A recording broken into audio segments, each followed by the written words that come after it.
I realized that that was on mute the whole time. Woohoo! Well, we are already into the first pack. Welcome to Malts and Meeples. I'm Petter. And we're seeing what we have here. Obviously, you're looking for what's in the rare, mythic rare, ideally a mythic rare. Sometimes uncommons are worth it. Emberheart Challenger, Intrepid Rabbit, Arland, and art card. Well, there we go. That's really hard to tell what that art card is. Okay, nothing too surprising on that first pack. That's what you expect from packs.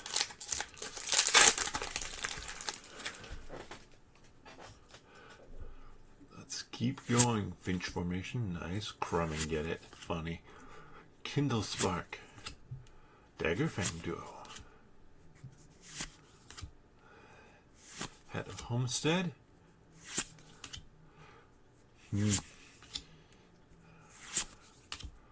If I were to build thus far, I mean, I'm going to look up and see what that one's worth. Probably not that much. Portent of Calamity, reveal the top X cards. Exile.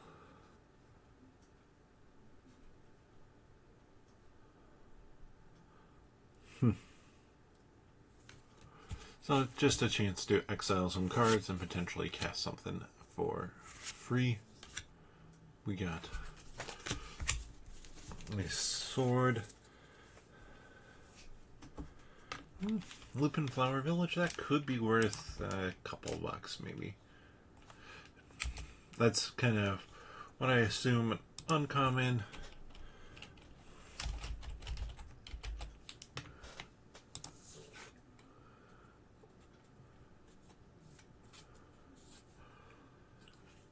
$0.15, not even that. Sacrifice it. Look at the top 6.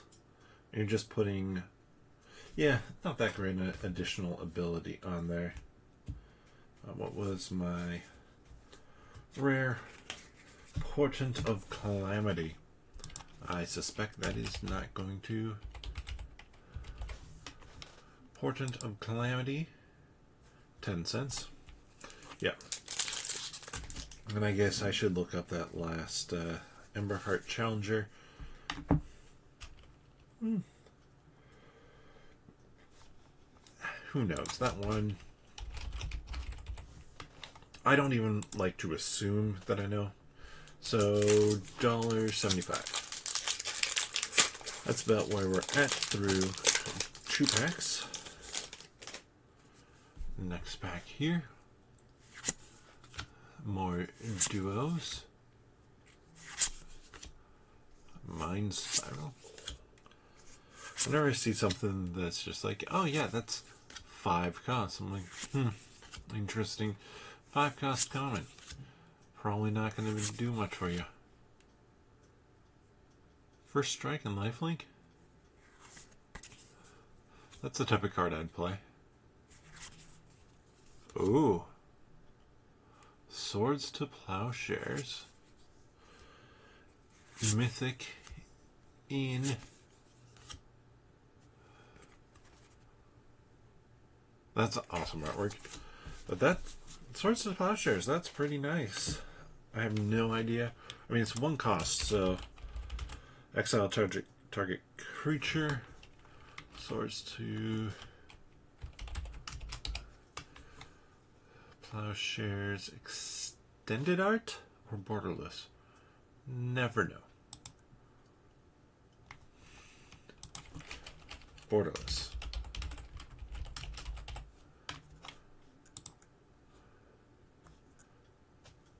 Nice. I know. If it was the Magic Fest promo.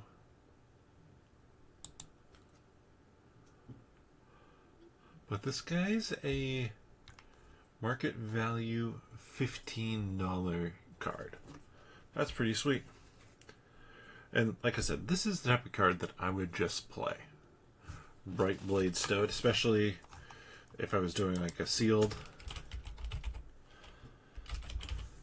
because the lifelink is good, first strike is good, 2 cost for 2/2. That's certainly, I mean, it's not, it's an 8-cent card, but that's because that is what it is. But if you're looking for something cheap that has some use to it, you got a few different things going on there. High Stride, Corpseberry Cultivator, had a few of those. Repel Calamity, Fire Howl, Wandertail Mentor, Artist's Talent, that's going to be our rare. Just a regular common, and I mean, that's pretty cool artwork. Like the art cards, actually, a fair amount. They're not worth anything, but let's look up Artist's Talent.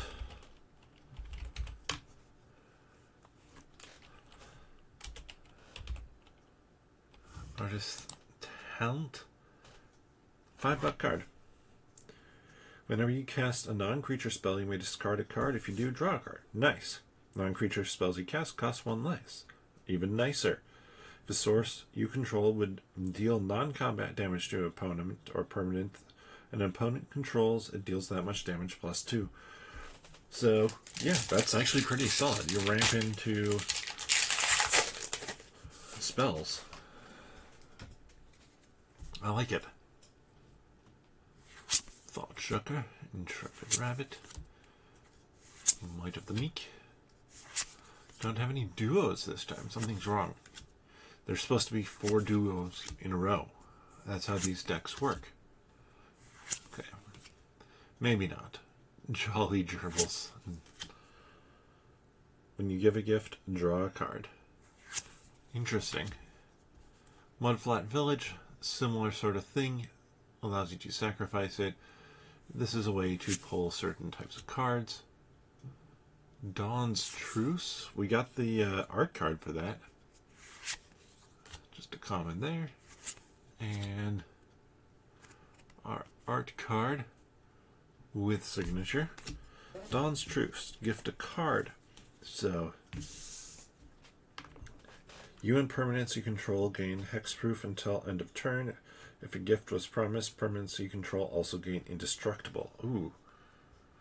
That actually feels pretty dang solid. And yes, it is. That is market price a $9.50 card. That's very solid. That basically says, you have a board wipe? Oh, sorry, they're hexproof. Oh, you want to target something? Oh, sorry, it's hexproof. Or, oh, you're interested in taking this out? Like board wiping? Oh, all my stuff's indestructible. Have a card. I'm sure that was worth it. I just saved myself from board wipe.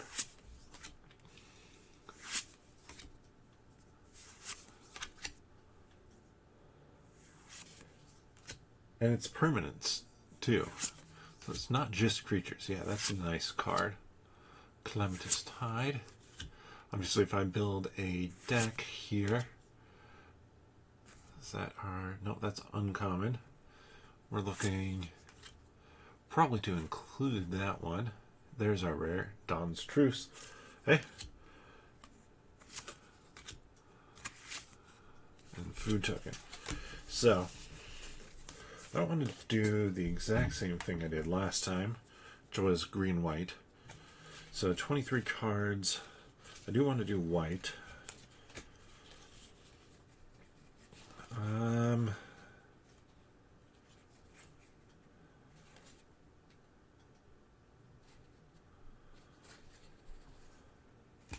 Let's do white and black here.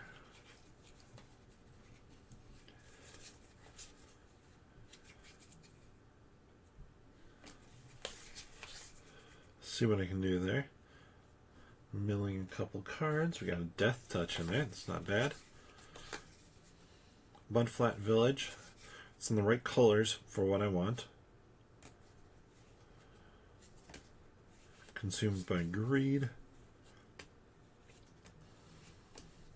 Pulling down a handful of cards here. Like that could be interesting. Life Greed Duo. Always nice. Not pulling out the lands that match the type. That's not worth the effort. Dual color cards. Definitely helps a little bit. Oh, Swords to Plowshares.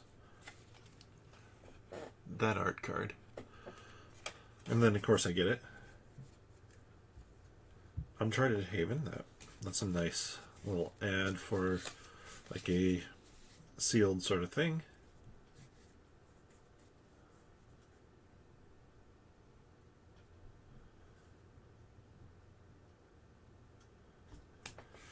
Let's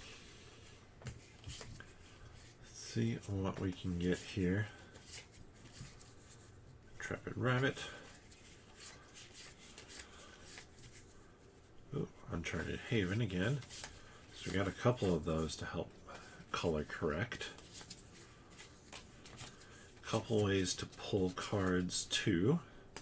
That's nice.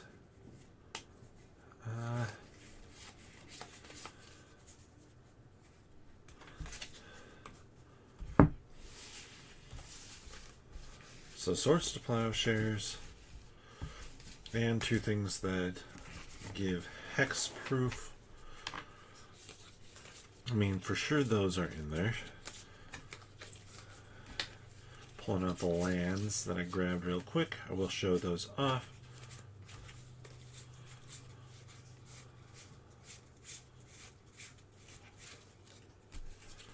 We're going to put both Dawn's Truces in there.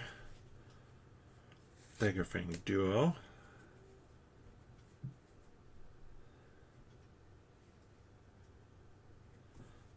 Precision Marstalker, sure. Saver, definitely. What does this story or enchantment class card do? When Builder's Talent enters, create a 0/4 wall with Defender. Whenever one or more non-creature permanents you control enter, put a +1/+1 on a target creature. When this class becomes level 3, return non-creature, non-land permanent from graveyard to battlefield. Sure.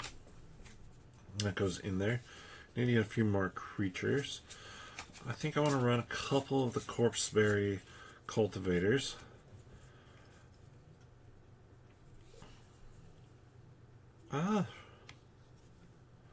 Salvation Swan, that looks good. Bright Stoat, talked about how I like that one.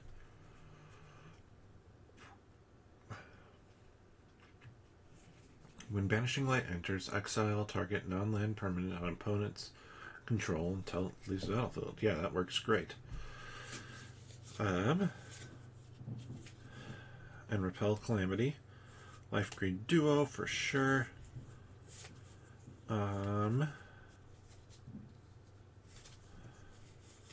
Need to get a few more creatures in here.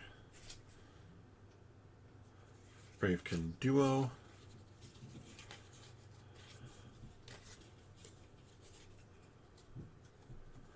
Thistledown Players. Allows for some untapping shenanigans. 1, 2, 3, 4, 5, 6, 7, 8, 9, 10, 11, 12, 13, 14, 15, 16. And then Crumb and Get It. I don't think we're going to do that. I think I need another creature. Glide Dive Duo. I gain life, they lose life. There we go. That's a 17. We're looking kind of at sorting by mana curve here.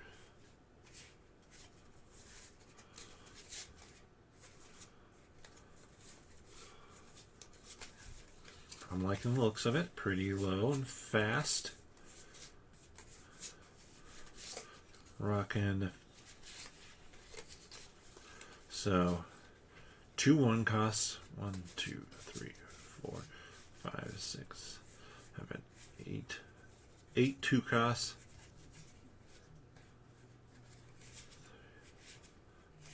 5 3 costs, 4 costs, and a 5 cost. That, and we have a way to search for creatures. That's solid. I like it. So, good job, me. I think I built a very respectable deck from those 6 packs. Obviously, I could have spent more time, kind of study my other combinations, but I had some pretty power cards, and